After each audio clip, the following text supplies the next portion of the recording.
जहां आपको बता दें कि चुनावी साल में मद्रास उच्च न्यायालय ने तमिलनाडु के डिप्टी सीएम उदयनिधि स्टालिन और सत्तारूढ़ डीएमके पार्टी को बड़ा झटका दिया। सनातन धर्म को लेकर उदयनिधि स्टालिन के बयान को कोर्ट ने हेट स्पीच माना और साथ ही कहा कि ऐसे भड़काऊ बयान से सनातन धर्म का पालन करने वालों को खतरा हो सकता है।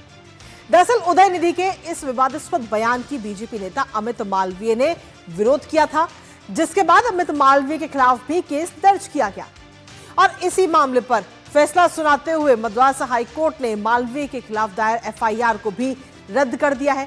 आखिर क्या है ये पूरा मामला, बताएंगे आपको, साथ ही करेंगे चर्चा अपने संवाददाता से। उससे पहले आपको दिखाते हैं अमित मालवीय को मिली राहत। तो मद्रास हाईकोर्ट में यह पूरा मामला चला, जहां अमित मालवीय को ये राहत मिली है। सनातन धर्म विवाद को लेकर के अमित मालवीय को क्लीन चिट मिल गई है, लेकिन वहीं दूसरी तरफ उदयनिधि को झटका लगा है। मद्रास हाईकोर्ट ने अमित मालवीय के खिलाफ जो एफआईआर दर्ज की गई थी उसको रद्द कर दिया है और इसके साथ ही तमिलनाडु पुलिस ने ये एफआईआर दर्ज की थी, क्योंकि अमित मालवीय ने एक वीडियो पोस्ट किया था। उस वीडियो को लेकर ये एफआईआर दर्ज की गई थी, लेकिन अभी फिलहाल अब उन्हें राहत मिल चुकी है। तमिलनाडु के डिप्टी सीएम को दूसरी तरफ झटका मिला है। हाईकोर्ट से किसी प्रकार की कोई राहत उदयनिधि को नहीं मिली है। सनातन पर उदयनिधि का जो बयान है वो हेट स्पीच हाईकोर्ट की तरफ से माना गया है। मद्रास हाईकोर्ट में ये पूरा मामला चल रहा था, जहां अमित मालवीय को राहत मिली तो वहीं उदयनिधि को कहीं ना कहीं झटका मिलता हुआ नजर आया इस पूरे मामले को लेकर के। लेकिन इसके साथ ही हेट स्पीच की अगर हम बात करें तो हेट स्पीच पर मद्रास हाईकोर्ट ने क्या कुछ कहा है वो आपको बताते हैं। दरअसल हेट स्पीच वाले बयान पर कोई केस नहीं, ये बात कही गई और साथ ही ये कहा गया कि जिस व्यक्ति ने इस पूरे मामले में हेट स्पीच की उस पर किसी प्रकार का कोई केस नहीं, लेकिन जिसने प्रतिक्रिया दी, प्रतिक्रिया देने वाले पर एफआईआर दर्ज की गई। हेट स्पीच शुरू करने वाले बच जाते हैं और इसके साथ ही सवाल उठाने वाले कानूनी पेच में फंस जाते हैं, ये बात कोर्ट की तरफ से कही गई। सनातन को खत्म करने की बात हेट स्पीच में, उदयनिधि स्टालिन की बातें नरसंहार जैसी कोर्ट की तरफ से मानी गई और साथ ही बताया गया कि तमिल शब्द ओझिप्पो का मतलब पूरी तरह से मिटाना होता है। तो कोर्ट ने सीधे तौर पर इस जो बयान उदयनिधि की तरफ से दिया गया था उस बयान को उन्होंने सीधे तौर पर हेट स्पीच माना है। लेकिन आखिर ये पूरा मामला क्या है, फटाफट से उस पर नजर डालते हैं। दरअसल सितंबर 2023 में उदयनिधि के ये बिगड़े बोल सामने आए थे और उस वक्त सनातन धर्म के खिलाफ बयान दिया गया था और मच्छर, डेंगू और फीवर, मलेरिया, कोरोना से तुलना सनातन की गई थी और कहा गया था कि सनातन का विरोध नहीं बल्कि खात्मा जरूरी है। ये बयान दिया गया था उदयनिधि की तरफ से और जब ये पूरा बयान सामने आने के बाद में विवाद बढ़ा तो विवाद बढ़ने पर उदयनिधि का एक और बयान सामने आया। उन्होंने कहा कि हिंदू धर्म नहीं, सनातन प्रथा के खिलाफ 200 सालों तक सनातन के खिलाफ बोलेंगे, ये बात उनकी तरफ से कही गई है। लेकिन सीधे तौर पर अब ये पूरा मामला जब हाईकोर्ट में पहुंचा, मद्रास हाईकोर्ट में, तो वहां से इस वक्त उदयनिधि को झटका लग चुका है। लेकिन वहीं अमित मालवीय जिन्होंने इस पूरे मामले को उजागर किया, इस पूरे मामले से जुड़ा हुआ है एक वीडियो भी उन्होंने पोस्ट किया था जिसके खिलाफ उनके ऊपर भी एफआईआर हुई थी, तो उस मामले में अमित मालवीय को जरूर राहत मिल चुकी है। आखिर इस पूरे मामले को लेकर भारतीय जनता पार्टी की तरफ से क्या कुछ प्रतिक्रिया सामने आई है वो आपको दिखाते हैं। डीएमके एंटी हिंदू तो है ही, डीएमके एंटी संविधान भी है। ये जुबान पर संविधान पर फैलाते हैं नफरत ये भाईजान और करते हैं हिंदू का अपमान। यही बन चुकी है डीएमके की पहचान। श्री पीयूष गोयल जी ने एक बहुत ही महत्वपूर्ण विषय उठाया था और वो भी कोर्ट के आदेश के आधार पे था। उस समय पर भी मद्रास हाई कोर्ट के डिवीजन बेंच ने यह जजमेंट दिया था कि जो सिंगल जज का जजमेंट था दीपम केस में कि हिंदुओं को कार्तिकाई दीपम लगाने का अधिकार है मदुराई में, वो फैसला सही है।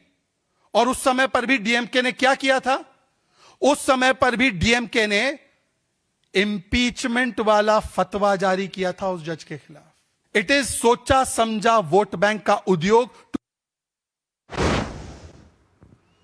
तो सीधे तौर पर भारतीय जनता पार्टी की ये प्रतिक्रिया इस वक्त सामने है इस पूरे मामले को लेकर के। हमारे साथ हमारे दो सहयोगी राजेश राज इस वक्त हमारे साथ जुड़ रहे हैं दिल्ली से, और साथ ही रितेश रंजन हमारे साथ जुड़ रहे हैं चेन्नई से। सबसे पहले रितेश, आपके पास में आना चाहेंगे, जिस तरीके से ये पूरा मामला सामने आया था और कोर्ट ने भी इस बात को माना कि ये हेट स्पीच है और जिस व्यक्ति ने हेट स्पीच दी उसके खिलाफ किसी प्रकार की कोई कार्रवाई नहीं हुई, लेकिन वहीं दूसरी तरफ जिसने ये पूरा मामला उठाया, शिकायत की, उसी के खिलाफ मामला दर्ज किया गया। कोर्ट ने भी इस बात को माना है। जी हाँ, और ये एक स्वाभाविक सी प्रक्रिया जो जस्टिस श्रीमती जो इस मामले की सुनवाई कर रही थी, उन्होंने कहा कि ये स्वाभाविक सी प्रतिक्रिया है। क्योंकि अगर हमें हमारे धर्म या हमारे समाज को कोई कुछ अपशब्द कहेगा या कोई गाली देता है या कुछ बुरा कहता है उसके बारे में, तो ये स्वाभाविक प्रतिक्रिया होती है कि व्यक्ति उसके खिलाफ बोलता है। जो व्यक्ति उस समाज या उस धर्म या विशेष के लिए कुछ कहता है, तो उस समाज और धर्म से विशेष से जुड़े लोग उस व्यक्ति के खिलाफ प्रतिक्रिया देते हैं, और वो ये क्रिया की प्रतिक्रिया है। और यही जो है इस मामले में हुआ है, जब उदयनिधि स्टालिन ने सनातन धर्म को डेंगू मलेरिया से कंपेयर किया और कहा कि इसको सफाया कर देना चाहिए, इसको जड़ से मिटा देना चाहिए। तो ऐसे ये जब क्रिया हुई तो उसके प्रतिक्रिया के रूप में अमित मालवीय जी ने अपना बयान दिया, और इस बयान भी नहीं, सोशल मीडिया पे पोस्ट किया, और उसके खिलाफ डीएमके के कुछ अधिवक्ताओं ने त्रिची में एक शिकायत दर्ज करवा दी, और उसके बाद ये मामला चल रहा है।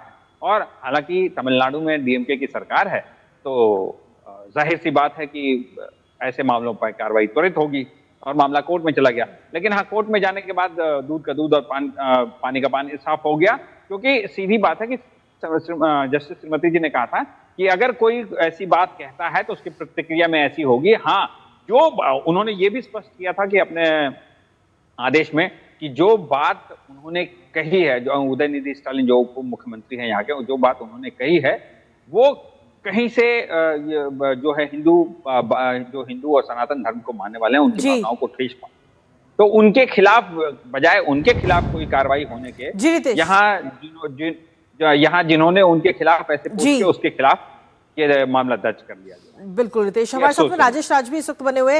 राजेश, इससे पहले अगर हम देखें तो स्टालिन सरकार को इससे पहले भी झटका लगा था दीपा मामले को लेकर के, और अब एक बार फिर से झटका लगा है हेट स्पीच मामले को लेकर। हाँ देखिए, बिल्कुल भारतीय जनता पार्टी ने जिस तरीके से जो स्टालिन के खिलाफ जो कोर्ट का फैसला आया है और अमित मालवीय का कोर्ट ने बचाव किया है, उस मामले में बीजेपी ने पूरी आक्रामकता दिखाई है। शहजाद पूनावाला जो भारतीय जनता पार्टी के प्रवक्ता हैं, उन्होंने स्पष्ट तौर पर कहा कि डीएमके जो है वो एंटी संविधान है, और इससे ये साफ होता है कि बीजेपी आक्रामक है। वो कह रहे हैं कि अमित मालवीय ने जब इस मुद्दे का प्रतिवाद किया तो अमित मालवीय पर जो है वो कार्रवाई करने की कोशिश की गई, लेकिन कोर्ट ने दूध का दूध और पानी का पानी कर दिया है। अब सबसे जो महत्वपूर्ण बात है कि डीएमके के खिलाफ बीजेपी कह रही है कि एंटी हिंदू के साथ वो एंटी संविधान है, और 3 सवाल अमित मालवीय मामले में शहजाद पूनावाला ने डीएमके से किया है कि अमित मालवीय मामले में फ्री स्पीच और संविधान बचाव का क्या हुआ। दूसरा कि कांग्रेस अपने को हिंदू की चैंपियन बताती है, जनेऊधारी बताती है, उनका क्या हुआ। और इस्लामोफोबिया को लेकर सभी खड़े हो जाते हैं, यह कौन सी स्पीच है।